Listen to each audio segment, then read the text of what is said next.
కర్ణాటక మాజీ న్యూస్ కు స్వాగతం. నేను జ్యోతి. ముందుగా హెడ్లైన్స్ చూద్దాం. రోడ్డు ప్రమాదాలలో ప్రాణరక్షణ కోసం హెల్మెట్ ధారణ తప్పనిసరి. రోడ్డు భద్రతా నియమాల ఆవశ్యకతను వివరించిన ట్రాఫిక్ ఏడీసీపీ శ్రీనివాసరావు.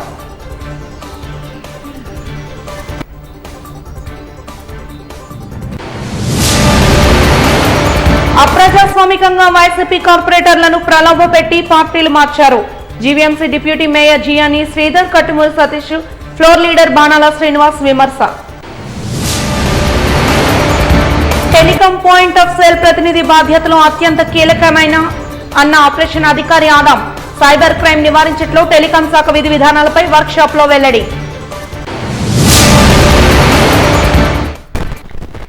ఇక వివరాల్లోకి వెళ్తే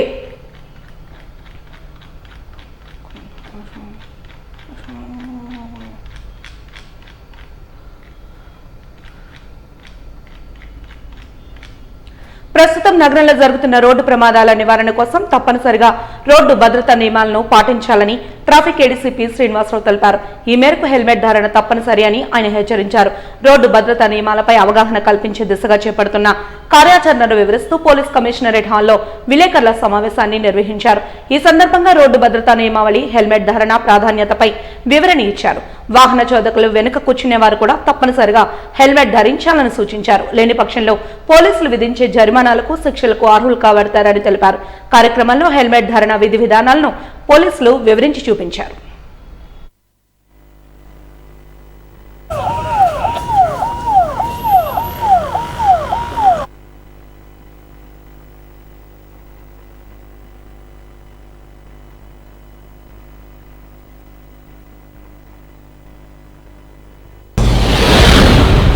మరి అందుకని చెప్పేసి ముఖ్యంగా మనం ఈ యొక్క గణాంకాలను పరిశీలించినట్లయితే 2023 సంవత్సరంలో హెల్మెట్ ధరించకుండా జరిగినటువంటి రోడ్డు ప్రమాదాల సంఖ్య 114, దాంట్లో మృతుల సంఖ్య 127. ఈ సంవత్సరం ఇప్పటివరకు హెల్మెట్ ధరించకుండా వెళుతున్న సందర్భంలో జరిగినటువంటి రోడ్డు ప్రమాదాలు 70, మృతుల సంఖ్య 74.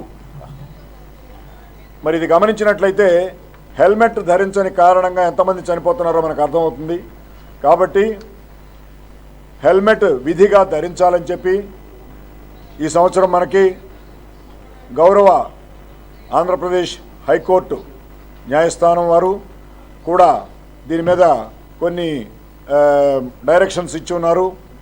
విస్తృతంగా హెల్మెట్ ధారణ మీద ప్రచారాన్ని కల్పించవలసిందిగా, విధిగా ద్విచక్ర వాహనదారులందరూ కూడా రైడర్ మరియు పిలియన్ రైడర్ అంటే ముందు నడిపే వ్యక్తి, వెనక ఉన్న వ్యక్తి ఇద్దరు కూడా హెల్మెట్లు ధరించాలి అని చెప్పి మరి మన రాష్ట్ర అత్యున్నత న్యాయస్థానం దాని మీద మనకి డైరెక్షన్స్ ఇవ్వడం జరిగింది. దీంట్లో భాగంగానే పోలీసు వారు, అదేవిధంగా జిల్లా లీగల్ సర్వీసెస్ అథారిటీల వారు అందరూ కూడా మరి వివిధ వర్గాల్లో ముఖ్యంగా యువకులు, ద్విచక్ర వాహనదారుల్లో అవగాహన కల్పించే కార్యక్రమాలు చేయవలసిందిగా కూడా కోర్టు ఆదేశించి ఉన్నది. దానిలో భాగంగా మరి వాక్ చేయటం, ఈ యొక్క అవేర్నెస్ ప్రోగ్రాం కింద, ఆ అవగాహన కార్యక్రమాల కింద వివిధ కళాశాలలు, యువకులు, కంపెనీలు, ఉద్యోగులు అన్ని వర్గాల్లో విస్తృతంగా అవేర్నెస్ ప్రోగ్రాంలు చేయడం జరుగుతుంది. ముఖ్యంగా విశాఖ నగర ద్విచక్ర వాహనదారులందరికీ తెలియజేసేది ఏంటంటే హెల్మెట్ ధరించకుండా ద్విచక్ర వాహనాన్ని నడపడం ప్రాణాంతకం. ద్విచక్ర వాహనదారులందరూ కూడా విధిగా హెల్మెట్ ధరించాలి. రైడర్ మరియు పిలియన్ రైడర్ కూడా ధరించాలి. BIS మార్క్ ఉన్నటువంటి అంటే bureau of Indian standards certified helmet మాత్రమే ధరించాలి. ఎందుకు చెప్తున్నానంటే కొన్ని సందర్భాల్లో, కొన్ని ప్రమాదాల్లో నాసి రకం హెల్మెట్లు ధరించి ఆ యొక్క హిట్కి వాడు పడిపోయినటువంటి సందర్భంలో రోడ్డుకి కొట్టుకొని ఆ హెల్మెట్ వాళ్ళని కాపాడలేక మరణించిన వారి సంఖ్య కూడా కొంత ఉంది దీంట్లో. కాబట్టి దయచేసి అందరూ కూడా BIS సర్టిఫైడ్ హెల్మెట్ మాత్రమే ధరించాలి. ఈ హెల్మెట్ ధరించకుండా ఎవరైతే వాహనాలను నడుపుతున్నారో ఇప్పుడు మేము ప్రతిరోజు చెక్ చేయటము, హెల్మెట్ లేని వారి మీద చలానాలు విధించడం జరుగుతుంది. మనకి సవరించినటువంటి కొత్త చలానా రూల్స్ ప్రకారం 1035 రూపాయలు హెల్మెట్ చలానా విధించడం అవుతుంది. ఇది ఇంకా విస్తృతంగా దీన్ని చేపట్టి వెనక కూర్చున్న వ్యక్తి కూడా హెల్మెట్ ధరించకపోయినట్లయితే వారికి కూడా జరిమానా విధించడం జరుగుతుంది. కాబట్టి అందరినీ కోరేది ఏంటంటే పోలీస్ శాఖ నుంచి మీరందరూ కూడా విధిగా హెల్మెట్ ధరించాలి. హెల్మెట్ ధారణ అనేది పోలీస్ శాఖకు, ప్రభుత్వానికి ఆదాయ వనరు కాదు. ఈ చలానాల సిస్టమ్ అనేది ప్రజా సమస్యల పరిష్కార వేదికలో అందిన అర్జీలు సత్వరమే పరిష్కారం కావాలని, ఆ దిశగా చర్యలు తీసుకోవాలని జిల్లా కలెక్టర్ ఎంఎన్ హరీంద్ర ప్రసాద్ జిల్లా అధికారులను ఆదేశించారు. ప్రతి సోమవారం అందే అర్జీలపై ప్రత్యేక శ్రద్ధ చూపాలని, నిర్ణీత గడువులోగా శాశ్వత పరిష్కారం చూపాలని అధికారులను కోరారు. కలెక్టర్ కార్యాలయ సమావేశ మందిరంలో జిల్లా స్థాయి ప్రజా సమస్యల పరిష్కార వేదిక జిల్లా కలెక్టర్ అధ్యక్షతన సోమవారం జరిగింది. ఈ కార్యక్రమంలో జాయింట్ కలెక్టర్ కె మయూర్ అషక్, జిల్లా రెవెన్యూ అధికారి కె మోహన్ కుమార్, ఆర్డీఓ హుస్సేన్ సాహెబ్ భాగస్వామ్యులై అర్జీదారుల నుంచి వినతులను స్వీకరించారు. ప్రజా సమస్యల పరిష్కార వేదికకు 189 అర్జీలు అందగా వాటిలో పింఛన్ల మంజూరు, స్థానిక సమస్యల పరిష్కారం కోరుతూ ఎక్కువగా వినతులు వచ్చాయి.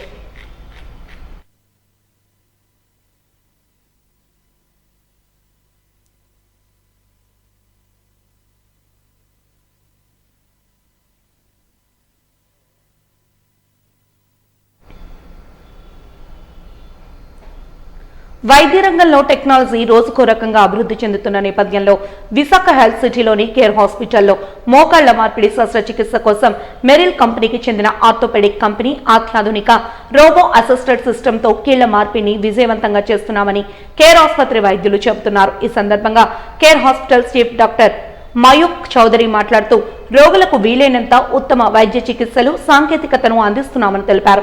అధునాతన రోబోటిక్ అసిస్టెడ్ సిస్టమ్ ద్వారా ఖచ్చితమైన ఇంప్లాంట్ పొజిషనింగ్, గ్రేటర్ మొబిలిటీ, మోకాళ్ల వంపు, వేగవంతమైన రికవరీ సమయాన్ని తగ్గించి చికిత్స అందిస్తున్నామని తెలిపారు. దీని ద్వారా తక్కువ నొప్పి మరియు తక్కువ నష్టం, రివిజన్ సర్జరీ యొక్క అవకాశాలు తక్కువ ఉంటాయన్నారు. కార్యక్రమంలో ortho robotic surgeon doctor Srinivas, doctor yes Praveen Kumar పాల్గొన్నారు.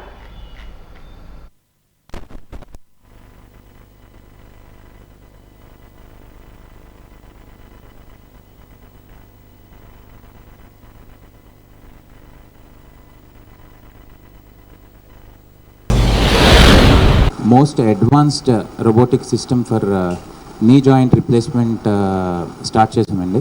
సో ఇది వైజాగ్లో ఫస్ట్ ఫుల్లీ ఆటోమేటెడ్ రోబో. అంటే రోబోస్లో చాలా రకాలు ఉంటాయి. సో ఇది one of the most advanced robots and ఇది మనకి వైజాగ్లో ఇప్పుడు అవైలబుల్ ఉందండి. సో దీని మీద ఆల్రెడీ మేము సర్జరీస్ కూడా ఫుల్ ఫ్లెడ్జ్డ్గా స్టార్ట్ చేసాం. సో దీనివల్ల మనకు మోస్ట్ ఇంపార్టెంట్ అడ్వాంటేజెస్ ఏంటంటే ఈ రోబోటిక్ అసిస్టెన్స్ వాడి జాయింట్ రిప్లేస్మెంట్ సర్జరీ చేస్తే పేషెంట్కి తక్కువ నొప్పి, పోస్ట్ ఆపరేటివ్గా అంటే సర్జరీ అయిన తర్వాత నొప్పి అనేది చాలా తక్కువ ఉంటుంది. అండ్ పేషెంట్ రీహాబిలిటేషన్ అంటే పేషెంట్ చాలా త్వరగా రికవర్ అవుతాడండి. అండ్ పేషెంట్ డిశ్చార్జ్ కూడా అంటే మామూలుగా రొటీన్ జాయింట్ రిప్లేస్మెంట్ సర్జరీ చేస్తే ఇంచుమించు ఒక 4 days అట్లా ఉంటుంది. బట్ ఇది చేస్తే ఆల్మోస్ట్ ఆల్ 2 daysలోనే పేషెంట్ డిశ్చార్జ్ కూడా అయిపోతుంటారు. సో ఈ పర్టిక్యులర్ సర్జరీతో మనకి accuracy, precision of the surgery and accuracy అనేది ది బెస్ట్ ఇవ్వగలుగుతామండి when compare to the manual total knee replacement. So and ఈ particular advanced system, robotic system మనం ఇప్పుడు ఆల్మోస్ట్ ఆల్ అందరికీ అందుబాటు ఉండే ప్రైస్లో మనం అవైలబుల్ చేస్తున్నాము. సర్జన్ స్కిల్, ఎక్స్పీరియన్స్ మీద చాలా వరకు క్యాలిక్యులేషన్స్ అన్ని బేస్ చేసి మనం సర్జరీ చేస్తాం. అంటే ఒక కాలు వంపు ఎంత ఉంది, దాన్ని మనం ఎంత కరెక్ట్ చేయాలి, లేదా కాలు ఎంత టైట్గా ఉంది, దాన్ని మనం ఆయన వాడుకునే విధంగా ఎంత లూజ్ చేయాలి. ఎందుకంటే మోకాలు నొప్పి తగ్గించి మళ్ళీ పాతని ఆయనకి ఇవ్వడం ఉంది, కొత్త జీవితం ఇచ్చిన దాంతో ఏమాత్రం తక్కువ కాదు.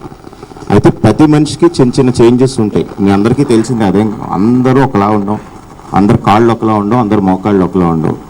సో అందరికీ ఒకేలాంటి మోకాలు వేయడం అనేది అది తప్ప ఇంకొక ఆప్షన్ లేదు ఒకప్పుడు మనకి.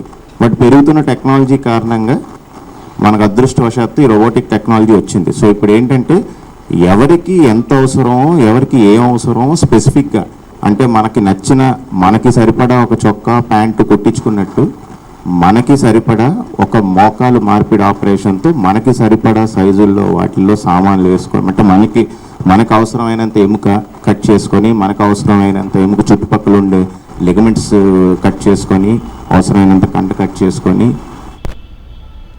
ప్రజల సమస్యలను సత్వరంగా పరిష్కరించాలని నగర మేయర్ గొలగాని హరివెంకట కుమారి అధికారులను ఆదేశించారు. ప్రజా సమస్యల పరిష్కార వేదిక కార్యక్రమం నేడు జీవీఎంసీ సమావేశ మందిరంలో యథావిధిగా కొనసాగింది. అర్జీదారుల నుంచి నగర మేయర్ ఫిర్యాదులను స్వీకరించి సంబంధిత శాఖల అధికారులతో సమన్వయపరిచారు. పరిష్కార దిశగా అధికార యంత్రాంగం త్వరితగతిన చర్యలు చేపట్టాలని ఆదేశించారు.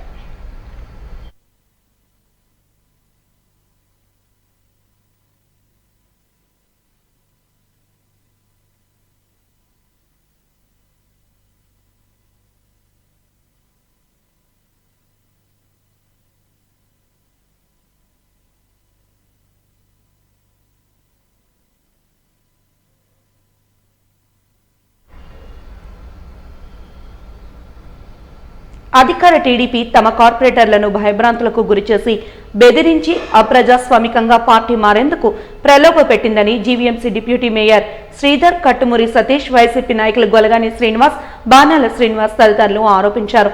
ఈ మేరకు జీవీఎంసీ వారి ఛాంబర్లో విలేకరుల సమావేశాన్ని నిర్వహించి అధికార పార్టీ తీరును తప్పుపట్టారు. అదే కాకుండా పార్టీ కార్యక్రమంలో తమ నాయకులను అగౌరవపరిచారంటూ ఆవేదన వ్యక్తం చేశారు.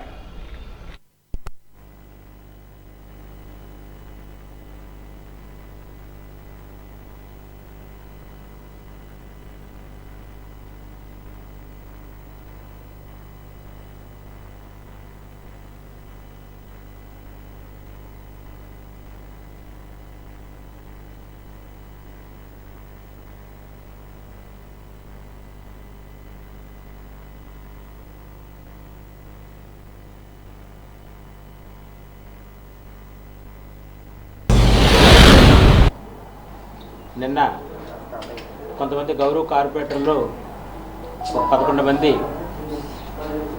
అందులో 7 తెలుగుదేశం పార్టీలోకి, 9 జనసేన పార్టీలోకి నిన్న జాయిన్ అవ్వడం జరిగింది. గౌరవ కార్పొరేటర్లు అందరూ కూడా వైఎస్ఆర్ కాంగ్రెస్ పార్టీ బీఫామ్ మీద గెలిచినటువంటి సభ్యులందరూ కూడా, వాళ్ళందరూ వ్యక్తిగత కారణాల వల్ల వైఎస్ఆర్ కాంగ్రెస్ పార్టీని విడిచి వెళ్ళామని చెప్పడం జరిగింది. కానీ ఇప్పటి వరకు కూడా జీవీఎంసీలో ఇప్పుడు కూడా ఒక వైఎస్ఆర్ కాంగ్రెస్ పార్టీ నుంచి బీఫామ్ మీద గెలిచినటువంటి వ్యక్తులు ఇంకొక పార్టీలోకి వెళ్ళడం లేదు. మరి గౌరవ కార్పొరేటర్లు అందరూ కూడా వాళ్ళ పదవులకు రాజీనామా చేసి వెళ్ళుంటే బాగుండేది. మరి గతంలో ఎప్పుడూ లేని విధంగా విశాఖ నగరంలో, ఒక ప్రశాంతమైన నగరంలో మరి ఇటువంటి తెలుగుదేశం పార్టీ వాళ్ళు ప్రలోభాలు పెట్టి వ్యాపారస్తుల్ని వ్యాపారాలు చేసుకునే విధంగా, మరి ఎవరైతే కొంతమంది మా దీంట్లో వ్యాపారస్తులు ఉన్నారో వాళ్ళని భయభ్రాంతులకు గురి చేసి మీ పనులు ఆపుతాం, లేదా మీ పదవులు ఇస్తాం, లేకపోతే ఇంకేదో ప్రలోభ పెట్టి నిన్న తెలుగుదేశం పార్టీలో మరి మా కొంతమంది కార్పొరేటర్లని చేర్చుకోవడం. మరి నిన్న చూసాం వీడియోలో, ఫోటోల్లో నాయకులందరూ కూడా ముందు వరుసలో కూర్చొని, వెనక నాయల్లో మా కార్పొరేటర్స్ అందరూ కూడా అగౌరవపరిచినట్టుగా వెనకాతల నేరస్తులాగా నించోబెట్టి వాళ్ళందరూ కూడా ఆవేదన వ్యక్తం చేశారు. రాత్రి నిన్న ఈవినింగ్ మాకు ఫోన్ చేసి కొంతమంది మేము ఎందుకు వెళ్ళామని పునరాలోచన చేస్తూ ఉన్నారు. మరి ఈ విధంగా విశాఖ నగరంలో, మరి గ్రేటర్ విశాఖపట్నంలో చాలా రోజులుగా పరిపాలన ఆగిపోయింది. పబ్లిక్ అంతా కూడా వస్తూ ఉన్నారు, సరైన అధికారులు లేరు. మరి ఈరోజు తెలుగుదేశం పార్టీ గవర్నమెంట్ వచ్చి 4 రోజుల పైగా కావస్తున్న జీవీఎంసీలో ప్రతి ఏ చిన్న పని కూడా జరిగే పరిస్థితి లేదు. అక్కడ కూడా ఎప్పటి నుంచో కష్టపడేవారు, పాటుపడేవారు ఉంటారు. మరి ఇక్కడైతే మనం ఎలాగైతే కష్టపడి మన నాయకుల దగ్గర సీట్లు తెచ్చుకున్నామో, గెలాలని తపత్రయం పడ్డామో, అలాగే అవతల పార్టీ వాళ్ళు ఉంటారు. కానీ ఇలాంటి సాంప్రదాయాన్ని ఏ పార్టీ కూడా మంచి పద్ధతి కాదు. అది విశాఖపట్నంలో ఫస్ట్ టైం విశాఖ నగరపాలక సంస్థ ద్వారా ఇలాగ ఈ టైప్ ఆఫ్ రాజకీయం జరిగింది. ఇది మంచి పద్ధతి కాదు, మంచి సంస్కృతి కాదు. అలాగే తెలుగుదేశం ప్రభుత్వం వచ్చింది కదా, ఓ 25 ఏళ్ళ తర్వాత వచ్చినట్టు ఫీలింగుల్లో చాలామంది నాయకులు కార్యకర్తలు అందరూ ఉన్నారు. వాళ్ళు వచ్చిందే మొన్న లాస్ట్ 5 సంవత్సరాలు 2014 నుంచి 19 వరకు అధికారంలో ఉన్నారు. ఒక 5 సంవత్సరాల అధికారం లేకపోతే ఒక 50 సంవత్సరాల అధికారం లేనట్ట బాధతో వాళ్ళందరూ కూడా ఏదేదో ఆలోచనతో ప్రతి ఒక్కరి మీద తిరగబడడం, పోలీసు కేసులు పెట్టించడం, రకరకాలు చేస్తున్నారు.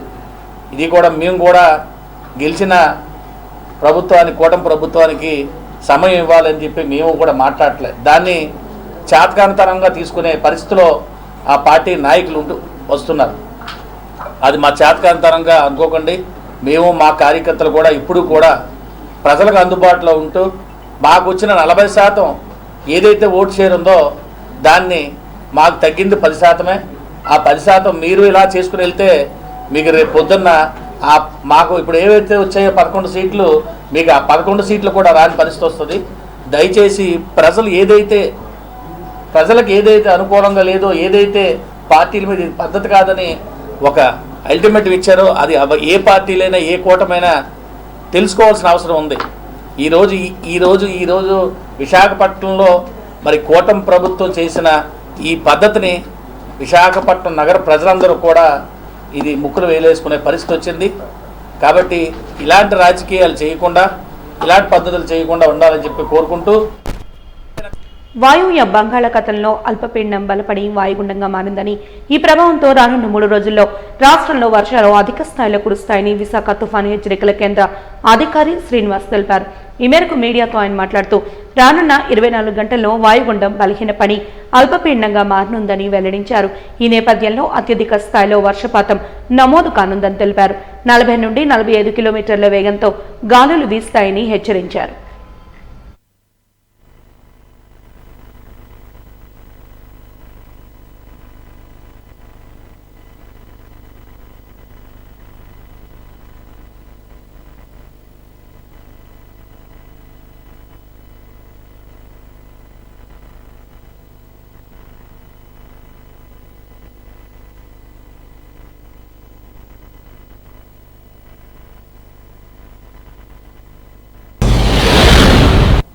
స్ట్రాంగ్ మాన్సూన్ కండిషన్స్ అండ్ మనకి అదర్ ఫేవరబుల్ కండిషన్స్ అయినటువంటి షేర్ జోన్ మన ప్రాంతం నుంచి వెళ్ళటం, అంటే ఎగ్జాక్ట్లీ అది 21 degrees లాటిట్యూడ్ నుంచి వెళ్తూ ఉండటం వల్ల మనకి ఇప్పుడు గడిచిన 24 గంటల్లో కూడా ఉత్తరాంధ్రలో అయితే ఒక మాసం నుంచి భారీ వర్షాలు పలు ప్రాంతాల్లో నమోదు జరిగింది.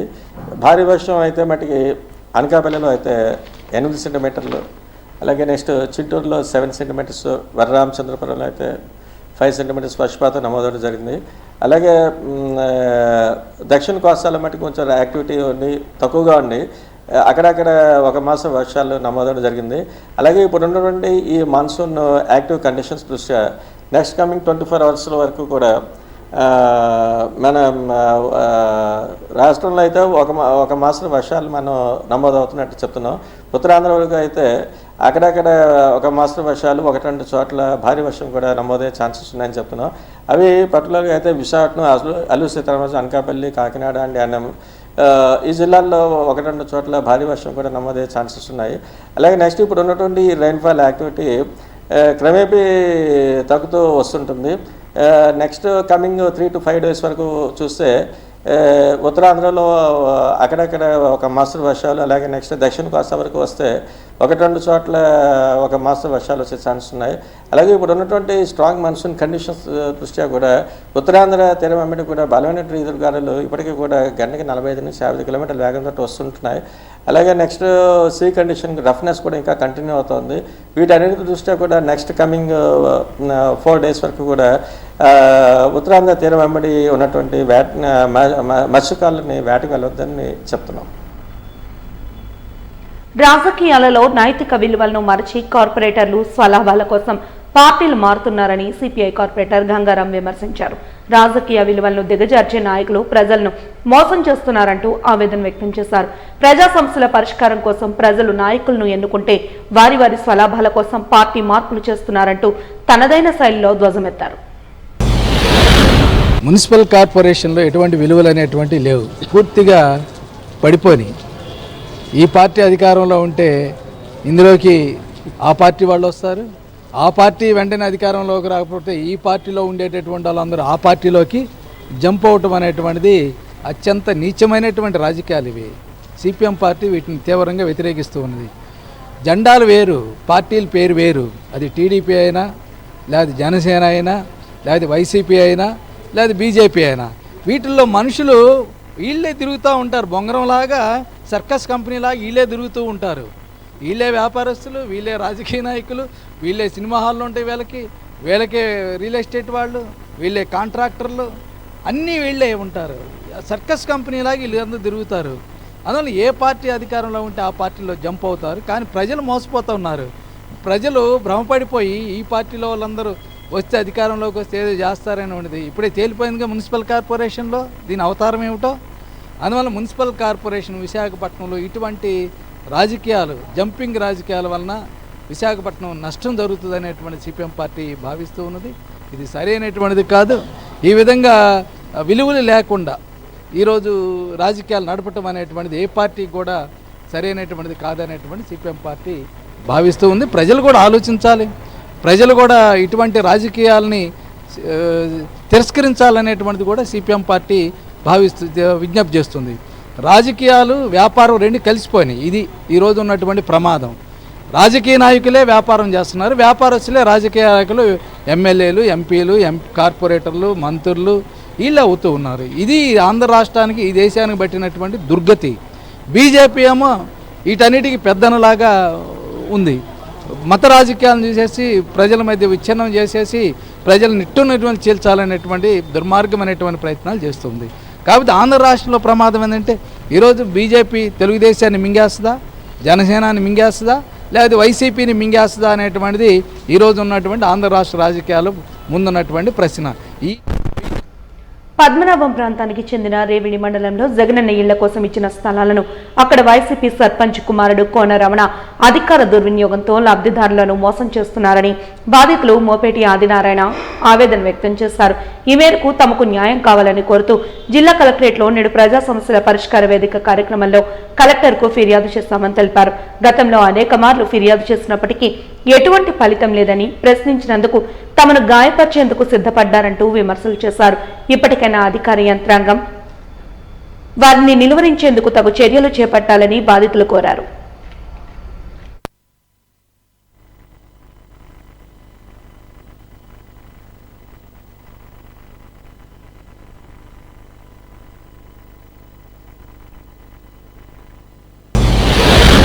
ఏడు పంచాయతీలో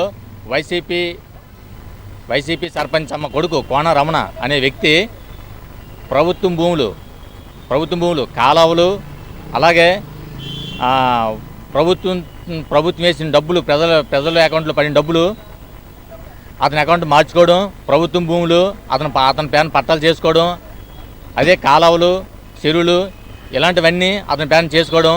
ఇప్పుడు ఇవన్నీ తెలిసి కలెక్టర్ గారికి ఎంఆర్ఓ ఫిర్యాదు చేశానని చెప్పేసి నా పైన కూడా ఎటువంటి మాట చేయించాడు. 10 మంది కిరాయిలు పెట్టి కూడా చేయించాడు. అప్పుడు ఆ టైంలో ఆ ప్రభుత్వం అతనికి అండగా ఉండడం వల్ల నాకు ఎటువంటి న్యాయం జరగలేదు. ఇది తోపుడు కేసు కింద పెట్టారు. ఇదేంటంటే కిరాయి రౌడ్లు కూడా 10 మంది పట్టుకొని కూడా తోపుడాల కేసు కింద పెట్టారు. పిల్లి గురువులు అనే వ్యక్తి, పిల్లి గురువులు, తర్వాత కుప్ప అప్పయ్యమ్మ, చుక్క అప్పయ్యమ్మ, కొల్లు రాములమ్మ, ఈ ముగ్గురు కలిపి జగనన్న కాలనీ కోసం జగన్ గారికి ఇచ్చాం. మొత్తం ఎకరా 30 సెంట్లు ఇచ్చాం. దానికి మా ముగ్గురికి జగనన్న గారు 1,34,00,000 వేశారు. ఆ 1,30,00,000లో కోన రమణ, ప్రెసిడెంట్ అమ్మ కొడుకు కోన రమణ, మధ్య శంకరు వీళ్ళిద్దరూ కలిపి ఆ డబ్బుని మాకు తెలియకుండా మా నాన్నగారి అకౌంట్లో నుంచి వాళ్ళు ట్రాన్స్ఫర్ చేసుకున్నారు. మాకు ఇచ్చిన డబ్బులు 18,50,000 మాత్రం ఇచ్చారు. మిగతా 84,00,000 వాళ్ళిద్దరూ ట్రాన్స్ఫర్ చేసుకున్నారు. మాకు న్యాయం జరగాలని అందరినీ, పెద్దలందరినీ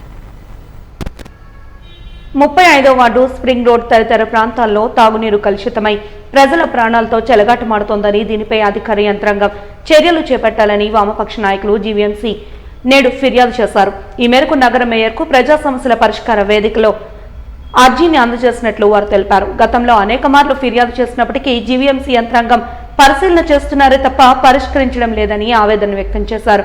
ప్రజా ఆరోగ్యాన్ని పట్టించుకొని అధికార యంత్రాంగం ఉండి ఉపయోగమేంటని నిలదీశారు.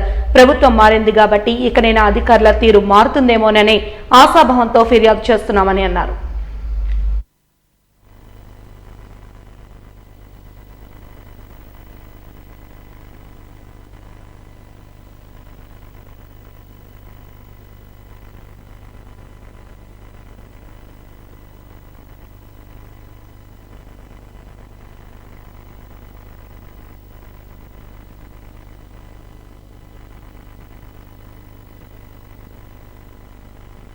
వార్డులో స్ప్రింగ్ రోడ్లోను కల్లుపాకల్లోనూ తీవ్రంగా ఉంది. నీళ్లు రాలేని పరిస్థితుల్లో కల్లుపాకల్లో ఉంది. స్ప్రింగ్ రోడ్లో కలుషితమైన నీరు వస్తుంది. దాదాపు 7 నెలలు బట్టి కూడా అదే నీరు వస్తుంది. మారుస్తాము, గొట్టాలు మారుస్తాం, పని చేస్తున్నామని చెప్పేసి చెప్తున్నారు. చెప్పినా సరే సమస్య ఈ రోజుకి పరిష్కారం కాలేని పరిస్థితిలో ఈరోజు కూడా ఉంది. అవన్నీ కూడా జీవీఎంసీ అధికారులందరూ చెక్ చేసి అన్నీ చేసినా సరే 7 నెలలు బట్టి కూడా అదే వాటర్ రావడం అనేది అత్యంత దుర్మార్గంగా ఈరోజు రావడం అనేది జరుగుతుంది. 35వ వార్డులోను కల్లుపాకల ప్రాంతంలో నీరే రాలేని పరిస్థితుల్లో ఉంది. చాలా దారుణంగా ఉంది. నీళ్ళు ఇప్పుతారు గంట, ఆ గంటలోనూ అరగంట నీళ్ళు కూడా రాలేని పరిస్థితిలో ఉంది. అరగంట పోయాక నీళ్ళు వస్తాయి. అది కూడా 10 బిందులు 5 బిందులు వచ్చి నీళ్ళు వచ్చి సమస్య అనేది పరిష్కారం చేయలేని పరిస్థితిలో ఈరోజు మంచినీటి సమస్య మీద తీవ్రంగా ఉంది. అలాగే 38వ వార్డులో కూడా మంచినీటి సమస్య తీవ్రంగా ఉంది.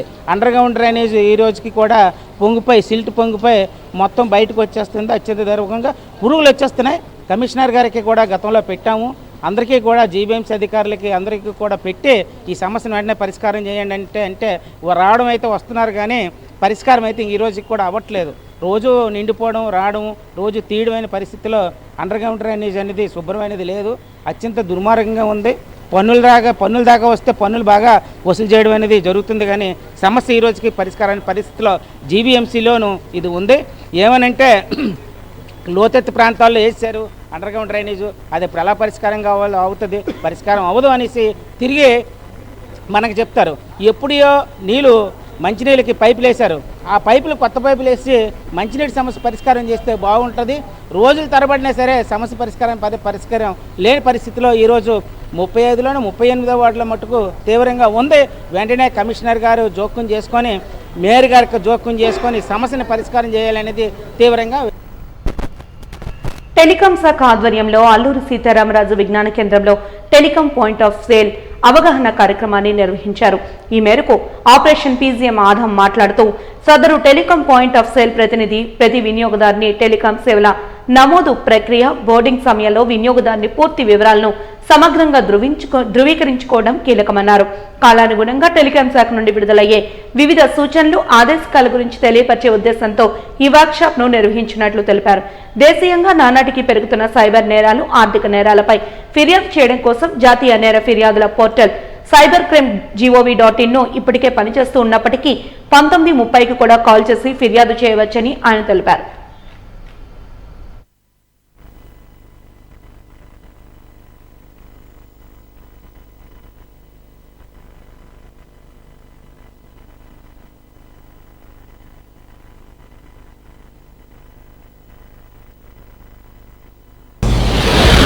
మేము ఈరోజు ఇక్కడ పాయింట్ ఆఫ్ సేల్స్ వాళ్ళకి అవేర్నెస్ ఇవ్వడం కోసం వచ్చాము. పర్పస్ ఏంటంటే ఇప్పుడు జరుగుతున్న చాలా సైబర్ మోసాల్లో ప్రధాన భూమిక సిమ్ ఉంది.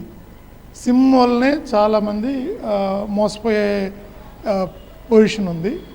దీనికి ఆ సిమ్ ఇచ్చేవాళ్ళు ఎవరంటే టీఎస్పీలు, 4 టీఎస్పీలు ఉన్నారు మనకు, Airtel, BSNL, Jio and Vodafone. కానీ వాళ్ళ సిమ్ముల్ని అమ్మి పెట్టేవాళ్ళు చాలామంది ఉన్నారు.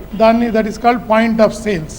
ఎక్కడైతే సేల్ జరుగుతుందో ఆ పాయింట్ ఆఫ్ సేల్స్లో ప్రాపర్గా డాక్యుమెంట్స్ తీసుకోకుండా ఎవరికంటే వాళ్ళకి సిమ్ని ఇస్తే, ఇప్పుడు ఫ్రాడ్లెంట్ కాల్ వస్తే ఆ కాల్ డీటెయిల్స్ చెప్పినా కూడా వాళ్ళని ట్రాక్ చేయడం పోలీస్ అథారిటీస్కి, లా ఎన్ఫోర్సింగ్ అథారిటీస్ కష్టం అవుతుంది.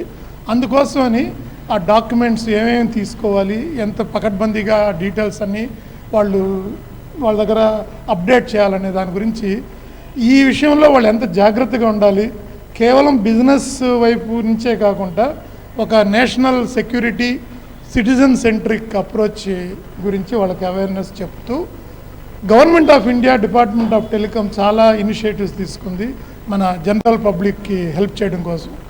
ఒక ఇంపార్టెంట్ థింగ్ ఏంటంటే టాఫ్కాప్ అని ఒకటి, telecom analytics for fraudulent management అని ఒకటి పోర్టల్ తీసుకొచ్చాం.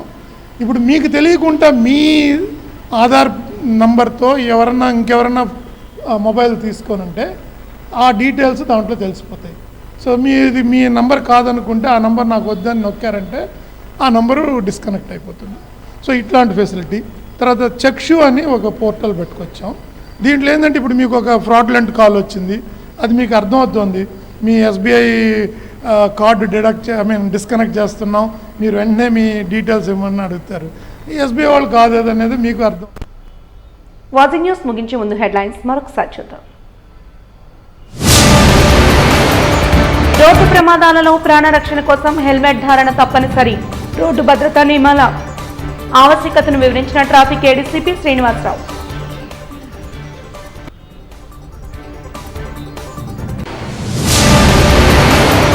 అప్రజాస్వామికంగా వైసీపీ కార్పొరేటర్లను ప్రలోభపెట్టి పార్టీలు మార్చారు. జీవీఎంసీ డిప్యూటీ మేయర్లు జియాని శ్రీధర్, కట్టుమూరి సతీష్ల విమర్శ. టెలికాం పాయింట్ ఆఫ్ సేల్ ప్రతినిధి బాధ్యతలు అత్యంత కీలకమైనవన్న ఆపరేషన్ అధికారి ఆదాం. సైబర్ క్రైమ్ నివారణలో టెలికాం శాఖ విధి విధానాలపై వర్క్ షాప్ లో వెల్లడి.